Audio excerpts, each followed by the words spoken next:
Hey, Marilyn Suttle here. One of the most draining habits at work can look like being nice, and that's why it's so easy to miss. I'm talking about people pleasing, not kindness, not good service, not thoughtfulness. I'm talking about that moment when we say yes, smooth it over, or say what the other person wants to hear, not because it's the right thing to say, but because we don't want to deal with their disapproval or their reaction or their frustration. In psychology, they sometimes call that fawning. And it shows up at work all the time. It shows up when a leader avoids giving feedback because they don't want to upset somebody. It shows up when a team member agrees to a deadline that they already know is unrealistic. It shows up when a service provider overpromises because it feels too uncomfortable to say, no, it's not going to be ready by Tuesday. So here's the problem. It may feel nice in the moment, but later, whew, it creates confusion, resentment, burnout, and loss of trust. So let's break that down. If you're a leader, people pleasing can sound like this. I didn't want to be too hard on them. I didn't want to make a big deal out of it. I thought they'd figure it out. But now expectations are fuzzy. The feedback comes too late, and the team is frustrated and resentful. And nobody's quite sure what the expectation is. Where's the line? That's not kindness. That's discomfort avoidance dressed up like kindness.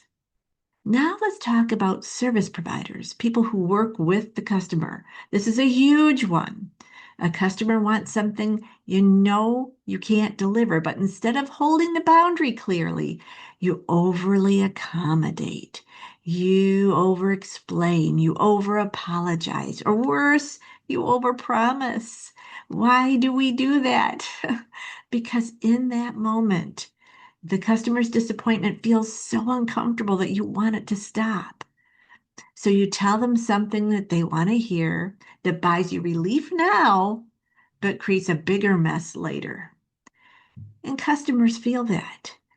They may like what you say in the moment, but when the follow through falls apart, trust goes down. Customers no customers don't just need your warmth, they need your honesty and your clarity. They need to know what's actually possible. That's good service. So if you tell your customer, oh, yes, we could probably get it done by Tuesday when you know that you probably can't, you're just postponing discomfort. And now when Tuesday comes along and it's not done, they're even more upset than they would have been if you'd have just been clear with them up front. Now, I do want to say something very important here. People pleasers are not bad people. They're usually caring people, sensitive people, people who really care about how others feel and want harmony. That's the good side of it. The problem is when those strengths get hijacked by fear. That's the big thing. And now your care has just lost its edge. I guess it's lost its backbone. And that's the shift you want to think about here. You don't need to become colder. You don't need to become harsher. You don't need to be uncaring. You just need to be clear and kind. So here's what that would sound like. I hear you want it by Tuesday. Rather than promise you a date that puts the quality of your product at risk, I want to hold to Thursday when I know you're going to get a good result. That's not mean. That's clear. And that's the kind of languaging that builds trust. Are they going to be disappointed they can't have it Tuesday? Probably, but they'll understand because of the way you shared it. And I have an example from my own life. When I was young, I went on a job interview and I was a big people pleaser. So as soon as they were telling me about the job and the position, I knew right away I didn't want that job. But what did I do? I smiled. I agreed. I acted like I would be the perfect fit. So when they called me to offer me the job and I declined it, they were shocked. And you know what? That confusion was my fault because I wasn't clear. I was really caught in that fear mode of people pleasing, that fawning. And growing out of that was the best thing I ever did for my career and for my life.